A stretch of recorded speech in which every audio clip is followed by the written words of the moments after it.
Welcome back to The Explainer. Today we're unpacking a really fascinating chapter from our source material on the principles of management. If you've ever wondered why your workplace is structured the way it is, or how managers make decisions, you are in the exact right place. So let's just jump right in with a bit of a provocative question. What actually drives a massive global powerhouse like Toyota? You might instantly think it's their cutting-edge engineering, brilliant marketing, or just incredibly deep pockets. But to really get to the bottom of their success, we have to look a lot deeper. We need to look at their management principles. It's the perfect example of why these supposedly dusty academic theories actually matter in the real world. And what's absolutely fascinating here is the proof that management principles aren't just ancient history, right? They are the active, living playbook for global megacorporations today. Just look at Toyota's guiding principles. We're talking about honoring laws, respecting local cultures, providing clean products, and fostering creativity. These aren't just corporate buzzwords. They act as the actual philosophical backbone required to manage thousands of people. Okay, here's our agenda for this chapter. First, we'll look at the evolution of management thought. Then, we dive into Taylor, the efficiency scientist. After that, Fayol, the administrative visionary. And we'll wrap it all up with the ultimate management showdown. Let's kick things off with Section 1, the evolution of management thought. The need for management is actually as old as civilization itself. Think about moving massive stone slabs to build the Egyptian pyramids back in 2900 BC. That literally required coordinating 100,000 men over 20 years. It's mind-boggling. Fast forward to the 1800s, and the Industrial Revolution brings in the total complexity of the factory system. The point is, from ancient Egypt to the mechanical chaos of the 1900s, large-scale work has always, absolutely always, demanded intense structure. So, the crucial takeaway here is that classical management theory didn't just appear out of thin air. It was born out of a desperate need to find the absolute best way to combine jobs, people, and machines during that massive scale-up of factory production. This whole era basically assumed people were primarily motivated by economic gains, and the number one goal was to completely eliminate managerial inconsistencies and wipe out operational inefficiencies. Moving right along to Section 2, the efficiency scientist. Frederick Winslow Taylor was an efficiency-obsessed scientist who quite literally despised those old, guesswork-based rule-of-thumb methods. Instead, he demanded careful investigation. He wanted to break every single job down to the literal second using intense time and motion studies. His goal? To find the one, definitive, best way to do a task and then mandate that exact standard across the entire workforce. And this total obsession with the one best way led to something called functional foremanship. See, Taylor believed a single boss just couldn't be an expert in absolutely everything. So his solution?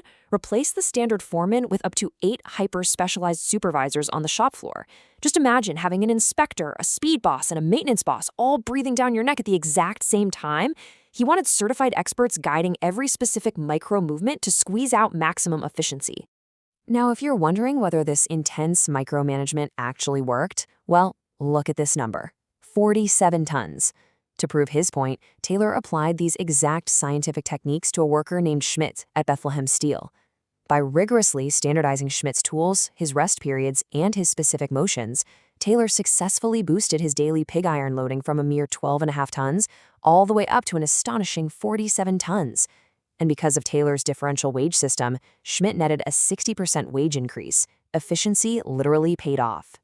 All right, let's shift gears to Section 3, Fayol, the administrative visionary. While Taylor was deep in the dirt and noise of the factory floor, Henri Fayol was looking down from the quiet of the boardroom. He focused his attention entirely on top-level administration, ultimately establishing 14 sweeping principles of management. We're talking about massive concepts here like division of work, authority and responsibility, centralization, and equity. He wasn't timing a shovel scoop, right? He was trying to figure out how to structure a healthy, fully functioning corporate entity from the top down. Fayol insisted on strict, unbroken organization. A perfect example of this is the scalar chain. This represents the formal, hierarchical lines of authority running from the very highest ranks down to the absolute lowest in a company. He strongly believed organizations should have this chain of communication clearly established, making sure everyone knew exactly who they reported to, step by step, up and down the corporate ladder. But I want you to think about this practically for a second. What actually happens in an emergency?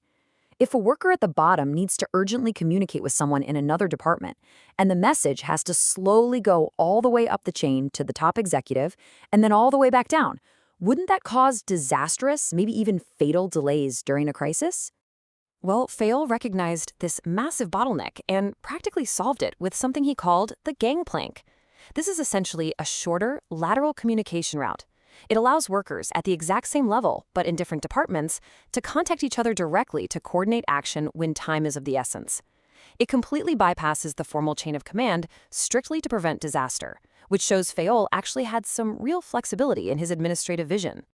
Which brings us perfectly to Section 4, the ultimate management showdown. When we bring these two giants face to face, we get a complete picture of classical management. Taylor is your micro-level scientist. His perspective is totally rooted on the factory floor, with a laser focus on increasing daily worker productivity. Fayol, on the flip side, is your macro-level practitioner. His perspective is from the very top level of management, focusing entirely on improving the overall administrative structure. It's two brilliant minds looking at the exact same organization, but from completely opposite ends. And this brings us to their most profound disagreement, the boss dilemma. Remember Taylor's functional foremanship? He wanted a worker receiving detailed orders from up to 8 different specialists to ensure perfection. To Fayol, this was absolute organizational chaos. Fayol was a staunch proponent of unity of command, the strict principle that every single employee should receive orders from and be accountable to only one boss. Period. As we wrap up our explainer on this essential chapter, I want to leave you with a thought to carry into your own work life. How do these classical theories actually apply today? In our modern era of remote work, gig economy hustle, and AI-driven task management, are we leaning more towards Taylor's cold, hyper-specialized efficiency algorithms, or are we relying more on Fayol's structural hierarchy and unity to keep human teams aligned? It's a massive question for the future of work. Thanks so much for diving into this with me today.